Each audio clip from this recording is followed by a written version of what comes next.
శ్రీమాత్రి నమః. భగవద్బంధులందరూ కూడా నమస్సుమాంజలి. గురుదేవుల పాదపద్మాలకు శ్రేష్టాంగ నమస్కారాలు.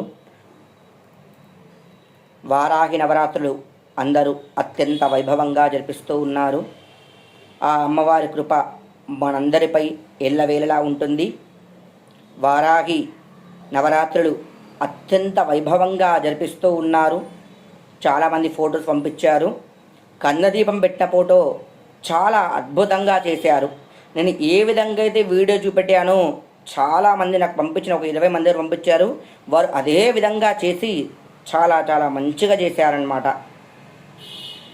అంతేకాకుండా వారాహి మాతకి కందదీపమే కాదు, కొబ్బరికాయ లోపల కూడా దీపం పెట్టాలి. ఇష్టమైంది ఎలా పెట్టాలి అని కనుక, కొబ్బరికాయ కొట్టి నీళ్లు తీసి పైభాగంలో నీటిగా పీసు తీసేసి పసుపు రాసి బొట్లు పెట్టాలి. కందగడ్డ ఎలా పెట్టాము అలాగే బొట్లు పెట్టి నీట్గా అలంకరించుకొని ఒక ఇత్తడి ప్లేట్లో అవకాశం అంటే బియ్యం పోయండి, లేని పక్షంలో తమలపాకులు పెట్టేసి 2 దీపాలు పెట్టండి. 2 చిప్పలు పెట్టేసి అందులోపల ఆవు నెయ్యి పోసి కొద్దిగా పసుపు రాసి పైభాగంలో బొట్లు పెట్టి దీపాన్ని వెలిగించండి. అష్టమి ఉంది కదా, ఆ రోజున చాలా శ్రేయస్కరమైంది. శనివారం రాత్రి కష్టం ఉంటుంది తిథి, శనివారం నైట్ పెట్టండి. నవమి నాడు అమ్మవారికి గూఢదీపం బెల్లం దీపం పెట్టండి. ఎలా పెట్టాలి బెల్లం దీపం అంటే కనుక, అది బెల్లానికి కూడా కొద్దిగా పసుపు రాయండి, బొట్లు పెట్టేయండి. బొట్లు పెట్టేసి మధ్యలో హోల్ చేయండి గుండ్రంగా. కందగడ్డ ఎలాగైతే హోల్ చేశామో అదే విధంగా హోల్ చేయండి. గుంత లెక్క చేసి దీపం ఎలాగైతే వెలిగించే అవకాశం ఉంటుందో వెలిగించేటట్టు పెట్టుకొని అందులో కూడా ఎర్రని ఒత్తులు కానీ లేదు మామూలుగా ఉన్నా కూడా తెల్ల ఒత్తులన్నా వేసి ఆవు నెయ్యితో దీపారాధన చేయండి. దీపారాధన చేసిన తర్వాత అవకాశం ఉంటే కనుక పనసపండు తొప్పలు ఉంటాయి కదా, లోపల పనసపండు నైవేద్యం పెట్టండి అమ్మవారికి. నైవేద్యం పెట్టిన తర్వాత భుజించండి.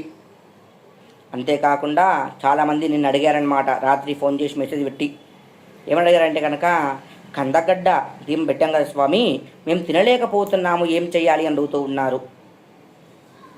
మీరు తినని పక్షంలో, అవకాశం లేని పక్షంలో గోవుకు పెట్టండి.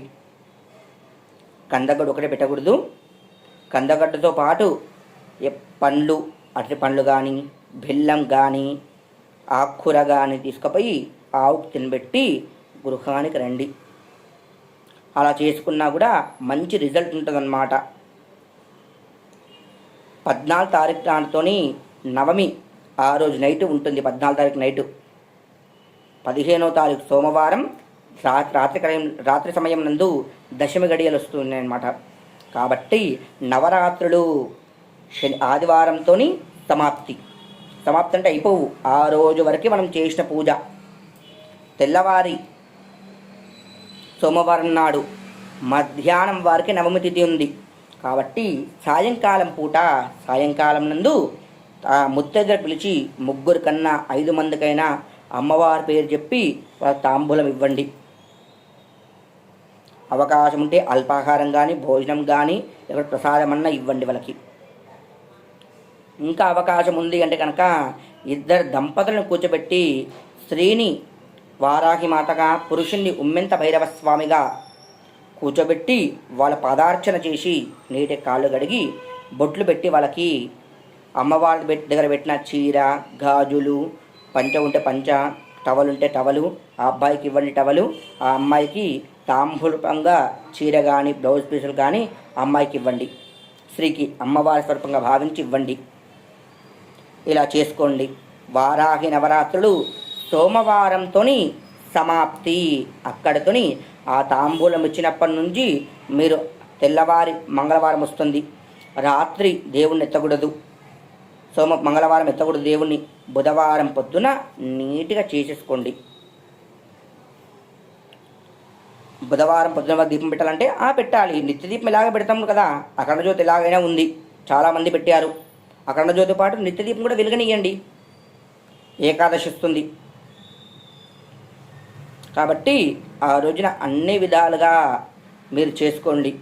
ఆ జగదీశ్వరి యొక్క కృపా కటాక్షాలు ఎల్లవేళలా మనందరిపై ఉండాలని చెప్పేసి కోరుకుంటూ ఉన్నాను. శ్రీమాత్రే నమః.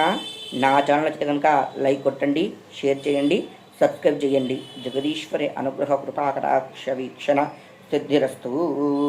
జగదీశ్వరి.